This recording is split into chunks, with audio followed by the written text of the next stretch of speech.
Mari kita berdiam diri di hadapan Tuhan. Sebab di dalam tinggal tenang dan bertobat, terletak kekuatanmu. Dalam berdiam diri dan percaya, Tuhan sediakan kemenangan. Terima kasih Tuhan, kami punya satu pembela. Kami punya satu pengantara. Antara bumi dan sorga, Dia yang disalibkan di tengah, Dia yang telah bangkit. Yesus, Kaulah pembelaku. Pada siapa aku harus takut? Tak pernah sekalipun Kau menghakimiku. Kau selalu lembut hati terhadap anak-anak-Mu. Meskipun kami bersalah, Tuhan tidak pernah membuang anak-anak-Nya. Tuhan, Kau kuundang untuk berada di tengah-tengah dan di dekat setiap keluarga saat teduh yang sekarang mengikuti doa ini. Berkati jemaat-Mu Tuhan, sembunyikan hamba-Mu di balik salib-Mu yang ajaib. Bersinar teranglah. Dan Tuhan Yesus, tuntun pimpin kami domba-domba-Mu ke rumput hijau yang Kau sediakan hari ini. Di air yang tenang, urapan yang baru akan menjamah setiap kami. Sembunyikan hamba-Mu. Dalam nama Yesus kami berdoa. Haleluya. Amin. Praise the Lord, puji Tuhan. Masuk hadirat Tuhan itu harus berani. Karena kita tidak punya Allah yang menuduh. Kita sekalipun sekali-kali masuk dalam kesalahan kita, membawa pengakuan dosa dan kalimat-kalimat penyesalan, Tuhan itu siap untuk mengampuni. Tuhan tidak pernah meremehkan dosa kita, Tuhan tidak membenarkannya, tapi Tuhan itu memberi kita jalan keluar kalau kita percaya. Kita punya satu pembela, namanya Yesus Kristus. Dia sudah mati untukmu dan untukku. Dan Dia bangkit pada hari ketiga. He means business with you. Dia sangat serius dengan kehidupanmu. Dia tidak akan membuang Anda, sekalipun Anda dan saya mungkin tergeletak hari ini. Meskipun ada orang yang jatuh, Tuhan akan pulihkan. Percayalah, percaya dulu sebelum dengar firman ini, Tuhan akan memulihkan setiap kita. Mari kita ambil Alkitab kita buka di Yohanes pasal yang ke-8 ayat 1. Saya beri judul Pembelaku Saat Ku Jatuh. Bukan hanya membela kita saat goyah, bahkan kalau ada orang tertentu sudah terlanjur jatuh dalam dosa atau gagal usahanya, rumah tangganya, Tuhan kita itu tidak akan membuangmu.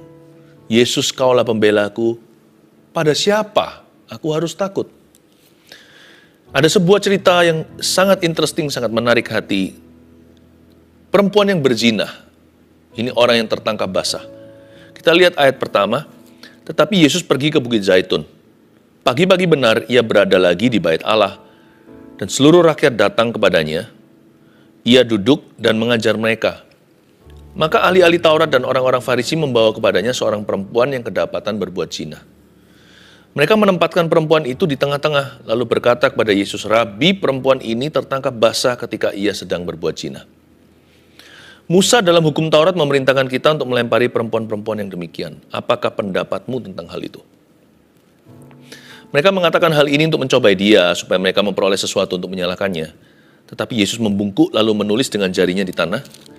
Dan ketika mereka terus-menerus bertanya kepadanya, ia pun bangkit berdiri, lalu berkata kepada mereka, barang siapa di antara kamu tidak berdosa, hendaklah ia yang pertama melemparkan batu kepada perempuan itu. Lalu ia membungkuk pula dan menulis di tanah. Tetapi setelah mereka mendengar perkataan itu, pergilah mereka seorang demi seorang mulai dari yang tertua. Akhirnya tinggallah Yesus seorang diri dengan perempuan itu yang tetap di tempatnya. Lalu Yesus bangkit berdiri dan berkata kepadanya, hai perempuan, di manakah mereka? Tidak adakah seorang yang menghukum engkau? Jawabnya, tidak ada Tuhan. Lalu kata Yesus, aku pun tidak menghukum kau. Pergilah dan jangan berbuat dosa lagi mulai dari sekarang. Coba saya ekspositori ya, saya dalami firman Tuhan. Anda akan menemukan hal-hal baru di dalamnya. Tetapi Yesus pergi ke Bukit Zaitun, kejadiannya di sana. Pagi-pagi benar ia berada lagi di bait Allah ayat 2. Dan seluruh rakyat datang kepadanya. Ia duduk dan mengajar mereka. Tipikal sekali Tuhan Yesus. Tuhan itu selalu mengajar. Dia itu guru kita, bukan hanya Tuhan. Sama Tuhan itu ya, selalu kita dididik dalam jalan yang benar. Tuhan kita itu gembala, senantiasa menuntun umatnya ke rumput hijau, air yang tenang. Kalau ikut Tuhan itu senang. Bukan berarti hidup itu senang, hidup nggak selalu senang. Banyak susahnya, tapi ikut Tuhan selalu senang. Tuhan tak pernah mengecewakan, Tuhan baik. Maka ahli-ahli Taurat dan orang Farisi membawa kepadanya seorang perempuan yang kedapatan berbuat zina. Nah ini dia, mulai masuk culprit atau mulai masuk antagonisnya, mulai masuk orang-orang jahatnya. Ahli Taurat orang Farisi ini berkali-kali di kitab Injil disebut mereka ini troublemakers, padahal mereka ini berjubah agama. Jangan terkecoh dengan apa yang nampak mata.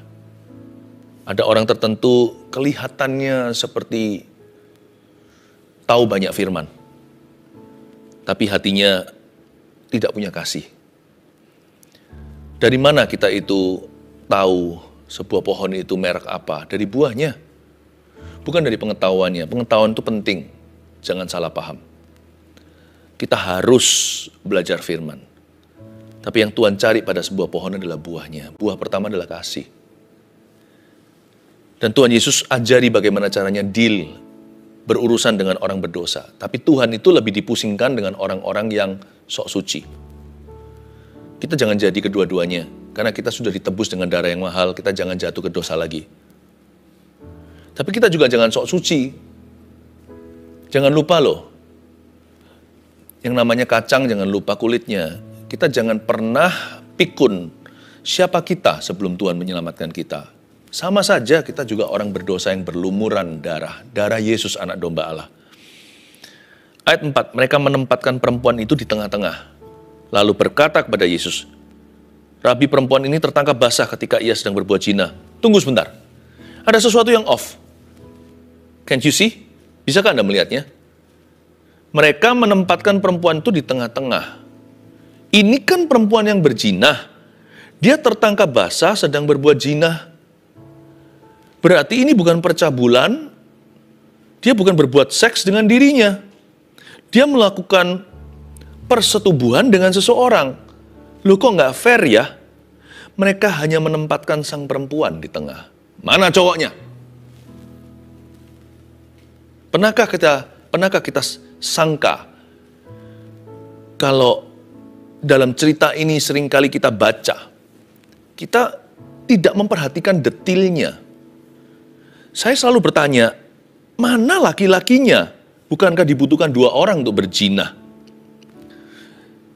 Dasar orang-orang Farisi, ahli Taurat ini adalah orang-orang yang hipokrit. Orang-orang yang munafik. Yang menunjukkan yang sangat berat sebelah dan pilih kasih tebang pilih kalau soal menghakimi. Selalu yang mereka tampilkan bukan kebenaran penuh. Kebenaran yang mereka mau orang lain lihat saja. Mereka tidak pernah menunjukkan seluruh cerita. Selalu potong sebagian, ya itu aja yang ditampilkan supaya orang salah paham. Demikianlah kelakuan biasanya orang-orang yang suka menghakimi sesamanya, menyalahkan, dan suka mencari salah-salah pada orang lain dan mengkambing hitamkan. Kenapa sih ada orang-orang yang punya penyakit begini?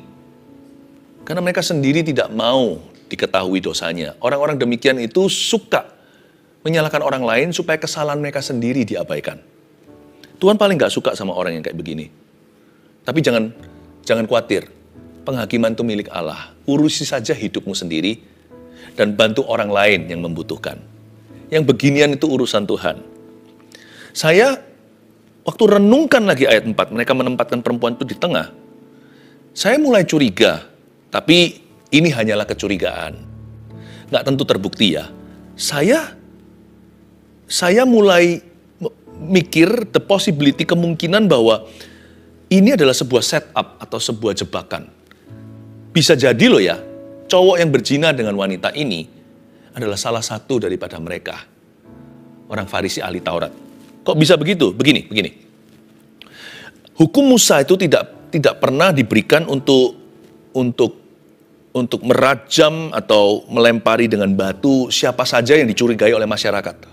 Karena hukum Israel itu sangat ketat. Demikian hukum Taurat. Mereka harus tertangkap basah. Jadi sedang melakukan. Tidak cukup hanya sekedar kalau dua orang yang bukan suami istri keluar dari satu kamar langsung dilempar batu dan dirajam, itu nggak boleh. Harus ada 2 atau 3 orang saksi. Berarti harus in the act of doing it. Berarti harus tertangkap basah ketika sedang melakukannya. Sedangkan dosa-dosa gini ini kan dosa yang sangat private sekali. Nggak mungkin ketahuan, karena mereka tidak mungkin akan diterang benderang. Mereka pasti akan sembunyi-sembunyi sendiri. Kalau ada digerebek siapa gitu oleh masyarakat, mereka sudah pasti berbaju dan berpakaian, lalu duduk manis atau gimana. Mereka nggak mungkin gila melakukan di tempat yang tidak terkunci. Kecuali kalau memang ini sebuah jebakan. Tujuannya untuk menjatuhkan wanita itu, bukan menjatuhkan Yesus dulu. Karena memang mungkin perempuan itu dibenci oleh ahli Taurat dan orang Farisi. Mereka sudah tahulah kelakuan nakalnya. Sudah ternama, sudah terkenal. Tetapi mereka nggak bisa tangkap basah. Mungkinkah salah satu dari mereka menjadi cowok yang berzina untuk menjebaknya? Bisa jadi loh ya. Dan nggak cukup juga, bahkan kalau 2 orang ketahuan berada di atas kasur. Tapi jika mereka berpakaian penuh, nggak bisa dirajam. Jadi hukum ini sangat ketat supaya tidak sampai menjadi alat yang dimanfaatkan. Jangan sampai bangsa Israel akan menggunakan ini melawan orang-orang yang mereka nggak sukai, supaya orang-orang difitnah dan mati. Atau dosa sedikit, hukumannya lebih berat daripada kesalahannya. Jadi Musa waktu memberikan hukum Taurat seperti ini, dia sangat hati-hati. Jadi ayat ini, ada banyak hal yang kita bisa pelajari. Saya ulangi ayat 4. Mereka menempatkan perempuan itu di tengah-tengah. Pertanyaan saya adalah mana cowoknya? Lalu berkata pada Yesus, Rabi, perempuan ini tertangkap basah. Pertanyaan, lu orang kok tahu? Itu pasti sang laki-lakinya sudah beritahu jam sekian di mana. Lalu digerebek, nggak dikunci pintunya. Lalu sang laki-laki ada di situ. Makanya yang cowok dilindungi. Kalau nggak, dua-dua harus mati sih. Nggak fair kan? Kenapa hanya perempuan? Apalagi yang pria lebih salah. Bukankah laki-laki itu pemimpinnya? Perempuan ini tertangkap basah. It must be a setup. Pertama-tama untuk menjatuhkan sang wanita. Karena orang Farisi, ahli Taurat itu sukanya menaruh garam di atas luka yang basah. Kalau orang itu sudah jatuh, mereka itulah yang akan menjatuhi mereka dengan... Mereka itulah, pepatahnya, sudah jatuh, tertimpa tangga. Orang Farisi itu, bagi orang yang jatuh, mereka itulah tangga yang menimpai mereka. Jadi para ahli Taurat ini memang membenci perempuan ini, dan sekali dayung 2 pulau terlampaui. Mereka ingin sekaligus kalau bisa menjatuhkan perempuan ini dan pakai perempuan ini untuk menjatuhkan Yesus yang lebih mereka benci daripada orang berdosa. Jadi orang-orang ini benci orang berdosa dan benci orang suci. Yesus kan nggak pernah berbuat dosa. Lalu ditangkaplah wanita ini, ditaruh di tengah-tengah. Ayat 5. Musa dalam hukum Taurat memerintahkan kita untuk melempari perempuan-perempuan yang demikian. Apakah pendapatmu tentang hal itu? Wah, ini tricky sekali. Kalau Anda mengerti konteksnya saat itu, ini dilemanya setengah mati. Bagi Yesus ya, kalau Tuhan berkata, aku ampuni, nggak apa-apa. Semua orang akan menuduh pengajarannya, dia terlalu linear atau terlalu lembek sama dosa. Wah, semua orang kecewa sama Tuhan. Ternyata ujung-ujungnya kompromi oke. Ternyata ujung-ujungnya pengajarannya membenarkan hawa nafsu. Padahal Tuhan Yesus sudah ajarkan, berbahagialah orang yang menderita karena kebenaran. Mereka ingin mendiskualifikasi Mesias atau Sang Juru Selamat. Jadi kalau Tuhan lepaskan dia, berarti Tuhan tidak respect sama Musa. Wah, dia bisa dijegal. Sedangkan Musa itu kan hamba Tuhan. Semua bangsa Israel sama-sama sepakat bahwa Musa itu nabi utusan. Yesus dalam posisi yang sangat sulit. Kalau dia biarkan, berarti Tuhan pro dosa. Wah, runtuhlah seluruh teologinya. Tapi kalau Tuhan berkata, iya, mari kita hukum wanita ini, perempuan ini patut untuk mendapatkan hukumannya dengan dirajam dan dilempari batu hidup-hidup hingga dia meninggal dunia. Kalau Yesus lakukan ini, maka bukan too linear, tapi too cruel atau terlalu kejam. Belum ada sebenarnya di Perjanjian Baru seseorang yang tertangkap dan dihukum dihukum rajam karena perintah Musa ini. Belum ada, karena belum ada yang tertangkap basah. Sulit sekali menangkap sesuatu yang terjadi di dalam bilik rumah. Nggak pernah ngerti, karena ini kejadiannya di masyarakat biasa, ini bukan pelacuran. Ini wanita, ya bukan wanita baik sih, tapi wanita di dalam society, wanita yang ada sehari-hari. Dia selingkuh, teman tapi mesra, punya affair dengan tetangga, siapa bisa tebak? Jadi tidak pernah ada orang hingga saat itu juga yang sudah dihukum dengan cara demikian. Jadi kalau ini terjadi, Yesus akan famous sekali, akan menjadi guru yang paling terkenal yang memerintahkan rajam batu. Sepanjang sejarah Perjanjian Baru belum ada Yesus yang buka pintu. Wah, itu anarkis setelah itu semuanya. Dan selain itu, susah bagi Yesus adalah karena kalau sampai tertangkap basah lalu habis itu diberikan perintah, mari kita lempari dia dengan batu sehingga dia mati. Yesus tidak bisa perintahkan, dan ahli Taurat orang Farisi juga tidak bisa main hakim sendiri karena mereka adalah bangsa jajahan. Waktu itu di bawah jajahan Romawi. Jadi orang Italia yang harus memberikan otorisasi. Jadi dengan demikian kalau Yesus sebagai rabi di situ yang harus mencetuskan dan mengetok palu ceritanya, dia harus lapor ke tentara Roma, harus menghadap ke perwira, dan harus mengakui otoritas kaisar. Susah ini sama susahnya dengan Yesus ditanya, boleh nggak membayar pajak kepada kaisar? Karena mereka tahu kaisar itu penyembah berhala. Yesus sedang dijebak dengan cara yang super dahsyat. Menurut saya, ini adalah the most genius of evil minds. Pikiran jahat itu jeniusnya ya ini. Nggak mungkin dipikirkan oleh orang umur 20-30, ini pasti dipikirkan oleh orang-orang tua. Apakah pendapatmu tentang hal itu? Kira-kira gimana escape-nya? Gimana bisa luput dari ini? Sekali sudah ditulis berita acara, itu harus diperkarakan. Kalau perkarakan, mau nggak mau, Yesus harus pergi menghadap minimal sebagai saksi kepada tentara Roma. Susah. Tapi mereka belum tahu. Yang mereka hadapi adalah hikmat. Bukan yang punya hikmat, dialah sang hikmat. Mereka mengatakan hal itu untuk mencobai dia, ayat 6, supaya mereka memperoleh sesuatu untuk menyalahkannya. Tetapi, siapkan hati ya, saya kagum pol banget, maksimal sama Tuhan Yesus, tapi Yesus membungkuk. Yesus membungkuk, lalu menulis dengan jarinya di tanah, dan ketika mereka terus-menerus bertanya kepadanya, mereka terus membombardir dia. Ia pun bangkit berdiri lalu berkata kepada mereka, barang siapa di antara kamu tidak berdosa, hendaklah ia yang pertama melemparkan batu kepada perempuan itu. Kembali ke ayat 6. Mereka mengatakan hal itu untuk mencobai dia supaya mereka memperoleh sesuatu untuk menyalahkannya. Lalu tetapi Yesus membungkuk lalu menulis dengan jarinya di tanah. Pembelaku saat ku jatuh, Yesus itu. Yang pertama-tama, catat poin ke-1, bagaimana Tuhan membela kita. Yesus menyamakan dirinya dengan kita, namun tanpa dosa. Catatlah. Gini loh caranya Tuhan itu membela orang berdosa seperti Anda dan saya. Yesus menyamakan dirinya.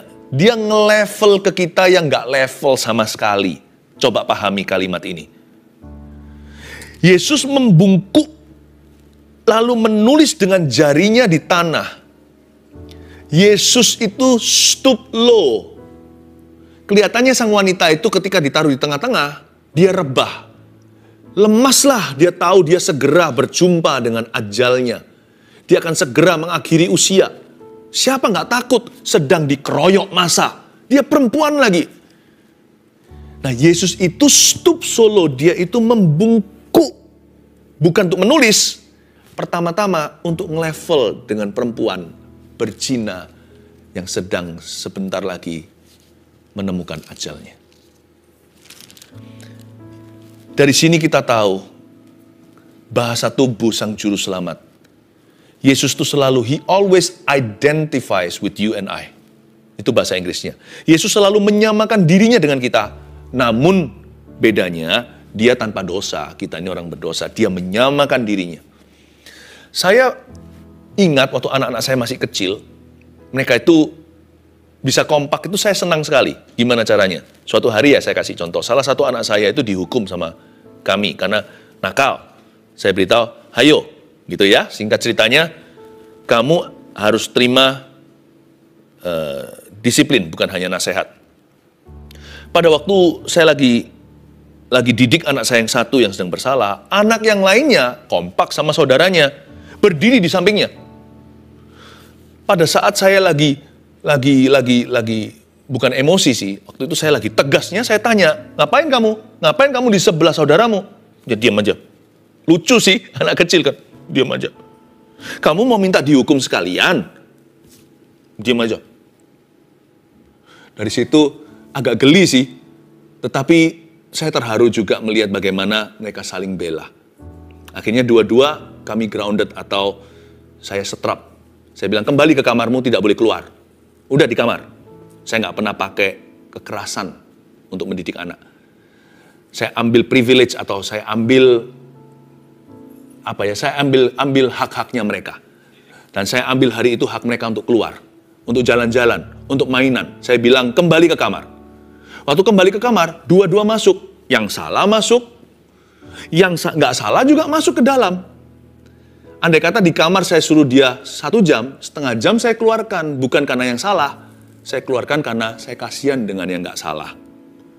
Itu loh saudaranya yang ikut untuk merasakan penderitaannya atau turut menanggung hukumannya. Yesus itu membungkuk untuk meringankan hukuman sang wanita itu. Bapak tidak akan menghukum perempuan itu, karena yang gak bersalah ikut membungkuk dengan dia. Jikalau Bapa Allah yang Maha Suci itu mau menghukummu dan menghukum buku, gara-gara Yesus di dalam hidup kita, banyak gak jadinya. Bukan karena kita yang mulia, tapi karena Yesus yang gak pernah berdosa yang ada di dalam hidup Anda dan hidup saya. Makanya hukuman kita itu gak setimpal dengan perbuatan kita. Dosa kita itu loh ditimpali pengampunan, bukan karena Anda dan saya sosial amal, tapi karena Yesus yang gak berdosa, yang suci itu, yang ada di dalam hidupmu. Ketika kita mau dihukum, tapi Bapa mengutus putranya yang tunggal Yesus Kristus, supaya di samping kita selalu ada yang ikut menanggung hukuman kita, lebih tepatnya dialah yang memikul dosa kita di kayu salibnya. Yesus itu menyamakan diri dengan kita. Namun tanpa dosa, dia nggak sama dengan dosa kita. Tapi Yesus menyamakan diri atau nge-level dengan you and me, yang nggak nge-level sama sekali sama sorga. Waktu dia membungkuk, semua orang terkejut dengan reaksinya. Loh kok begini? Harusnya dia mengintimidasi kan perempuan itu. Tahu rasa kamu. Siapa suruh kamu begitu? Rajam dia, kan lebih gampang. Tapi Yesus mencoba untuk menolong dia, lalu memimpinnya ke jalan yang benar. Tuhan tuh gak pernah main anarkis sama Anda dan saya. Tahu gak? Kita itu menyembah Allah yang baik di dalam Yesus Kristus. Gak hanya itu, dia juga menulis sesuatu dengan jarinya di tanah. Sebenarnya dia tulis apa ya? Dia tulis apa? Kan mereka terus-menerus bertanya kepadanya, alias orang-orang ini gak tahu diri, terus mendesak Yesus. Dia tulis apa? Kata to write, menulis di situ. 2 kali disebut nanti di ayat 8 juga, lalu ia membungkuk lagi dan menulis di tanah. Itu dalam bahasa Ibraninya. Normalnya adalah graphein, G-R-A-P-H-E-I-N. Tapi khusus di ayat ini, bukan grafein, tapi kata grafeini. Dalam satu kata ya, ini agak susah. K-A-T-A-G-R-A-P-H-E-N-I. P-H-E-I-N-I. Saya ulang, kata biasa kata, satu kata nih. Tidak dipisah. Kata grafein eni. G-R-A-P-H-E-I-N-I. Yang artinya, to write something, to write down a record against someone. Jadi Yesus menulis apa? Yesus sedang kata grafe ini. Kayak grafir gitu, di atas pasir. Tuhan sedang menulis sesuatu melawan seseorang. Jadi Tuhan bukan nulis sama wanita itu, tahu rasa lu. Enggak. Tulisan itu ditujukan kepada para tua-tua yang berdiri. Yesus menulis begini, I know what you did last summer. Mungkin Tuhan sebut namanya. Sini namanya siapa? Ini mungkin namanya Barsabas. Atau siapa namanya lah, nggak tahu nama-nama orang-orang Farisi apa. Ditulis namanya, ditulis dosanya. Mereka mendesak. Yesus tidak terdesak. Yesus tulis satu persatu. Kalian tidak lebih suci dari orang. Jadi jangan takut orang yang menghakimimu. Orang yang suka sepenggal-penggal melihat Anda. Hanya mencari-cari kesalahan. Dan yang tidak pernah mau melupakan keteledoran dan mungkin kesalahan Anda dalam belajar. Itu diingat-ingat selama-lamanya forever. Di dalam otak dan hati orang-orang tertentu. Ada orang-orang yang will never let you go. Akan ada orang-orang yang selalu akan mendakwa Anda. Mereka menjadi asisten iblis untuk mengingatkan kesalahan Anda di masa lalu. Sekalipun Anda sudah wisuda dari kesalahan itu. Don't worry. Tuhan akan kata grafe ini mereka. Cepat lambat. Tuhan yang akan urusi mereka. Yesus akan menuliskan. Bukan di atas pasir suatu hari. Tapi di dalam buku kehidupan. Don't worry, jangan marah, jangan kesel, jangan kepahitan. Urusi saja dirimu dan bantu orang lain yang memerlukan. Mereka urusan Tuhan. Tuhan masih kata grafe ini kepada beberapa orang hari ini. Jangan sampai Anda yang digitukan. Yesus menyamakan dirinya dengan kita namun tanpa dosa. Lalu kemudian Tuhan Yesus membungkuk lagi. Tapi saya suka sekali gesture atau gerak-gerik tubuh. Pada waktu Yesus didesak terus-menerus, dia bangkit loh. Dia meninggalkan level wanita itu, lalu berdiri lebih tinggi daripada ahli Taurat itu, minimal lebih berwibawa. Eye level atau level eye to eye atau kontak mata. Dia berdiri, lalu berkata dengan penuh otoritas. Tidak perlu otorisasi Roma. Dia berkata, barang siapa di antara kamu tidak berdosa, hendaklah ia yang pertama melemparkan batu kepada perempuan itu. Alkitab kan nggak visual. Jadi kita nggak bisa melihat mata Yesus sedang memandang siapa. Saya hanya bisa imajinasi bayangkan waktu Yesus bangkit berdiri itu kayak tidak takut sama tekanan mereka. Tapi Yesus nggak menantang. Dia bijaksana, nggak pakai emosi. Karena suasana sudah panas. Tapi Yesus waktu berdiri nge-level dengan orang-orang yang mencoba untuk membunuh wanita ini dan menjatuhkan ministrinya. Yesus memandang mereka dan berkata, barang siapa di antara kamu tidak berdosa, hendaklah ia yang pertama. Mungkin dia lihat seseorang. Mungkin dia lihat yang paling tua. Hendaklah ia yang pertama melemparkan batu kepada perempuan itu. Dengan mata pandangan yang menusuk ke hati, saya yakin mata Tuhan tertuju kepada salah satu individu yang mencetuskan ide ini. Langsung ketemu mastermind-nya. Bisa bayangkan nggak? Yesus nggak mungkin kan nggak pandang mereka. Masa Yesus takut sama mereka? Masa Yesus minder? Yesus berdiri dan berkata, barang siapa di antara kamu yang tidak pernah berbuat dosa, hendaklah ia yang pertama melemparkan batu kepada perempuan itu. Kata hendaklah ia, persis matanya tertuju kepada sang pencetus idenya. Kena. Tidak heran di ayat 9. Tapi setelah mereka mendengar perkataan itu, pergilah mereka seorang demi seorang, mulai dari siapa? Mulai dari yang mencetuskan idenya, mulai dari sang mastermind-nya, arsiteknya, mulai dari yang tertua, yang paling bijaksana, yang paling licik ini pasti. Pergi dulu. Akhirnya tinggallah Yesus seorang sendiri dengan perempuan itu yang tetap di tempatnya. Lalu Yesus bangkit berdiri dan berkata kepadanya, hai perempuan, di manakah mereka?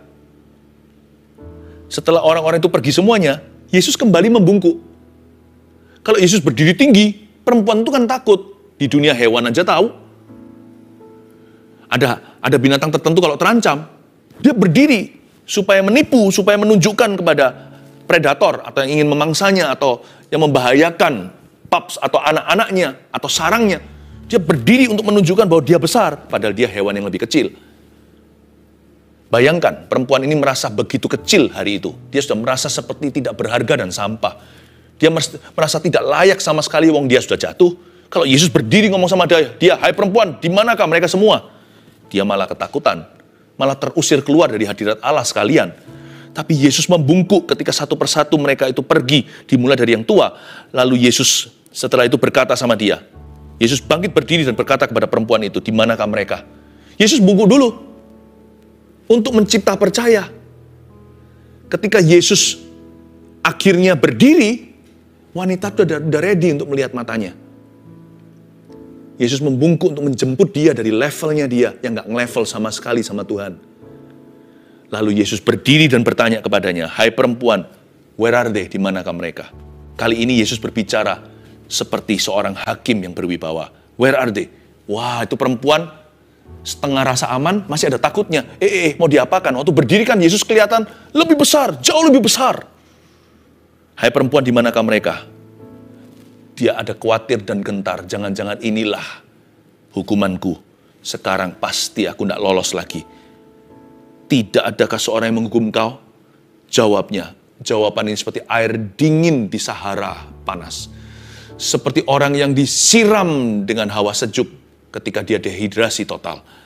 Jawabnya, tidak ada Tuhan. Lalu kata Yesus, aku pun tidak menghukum kau. Sebagai hakim tinggi dan berdiri menjulang, Tuhan berkata, come, nak, aku tidak menghukum engkau. Bagaimana Tuhan membela kita ketika kita jauh? Yang nomor 2, Yesus mengampuni dan tidak menghukum kita. Tapi apakah berhenti di situ? Bye. Saya lanjut berdosa? Oh enggak. Orang yang terima kasih karunia juga harus menerima kepemimpinan Yesus Kristus. Yesus itu pemimpin yang righteous, pemimpin yang kudus. Jadi mau nggak mau, kita yang jadi buah pengampunannya tidak akan jatuh jauh dari pohonnya. Pohonnya adalah pohon righteousness atau pohon kebenaran. Berarti yang nomor 3, poin berikutnya itu di ayat selanjutnya. Jawabnya, tidak ada Tuhan. Lalu kata Yesus, aku pun tidak menghukum engkau. Lalu, pergilah dan jangan berbuat dosa lagi mulai dari sekarang. Kata pergilah ini panggilan. Seperti amanat agung, pergi beritakan. Pergilah dan jangan berbuat dosa lagi mulai dari sekarang. Nomor 3, Yesus memimpin kita kepada pertobatan dan kemerdekaan sejati. Tuhan Yesus gak pernah berhenti sampai pengampunan.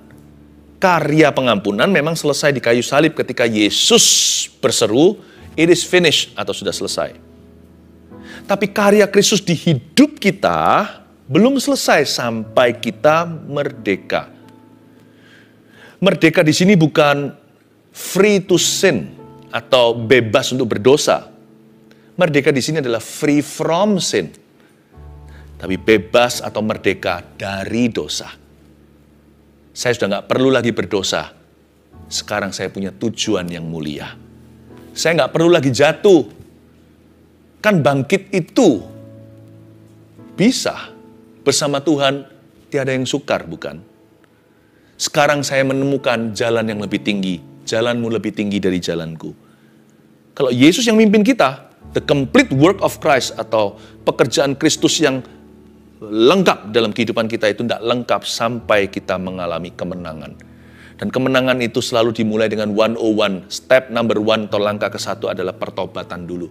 Karena itu kalau siapa ketemu Yesus mau nggak mau pasti berubah. Pelacur menjadi seorang perempuan yang takut akan Allah. Pemungut cukai menjadi seorang yang jujur.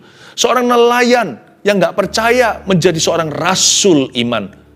Seorang yang sukanya marah-marah, anak halilintar seperti Yohanes dan Yakobus, bentar-bentar mau goreng orang, menjadi rasul kasih. Nggak bisa nggak.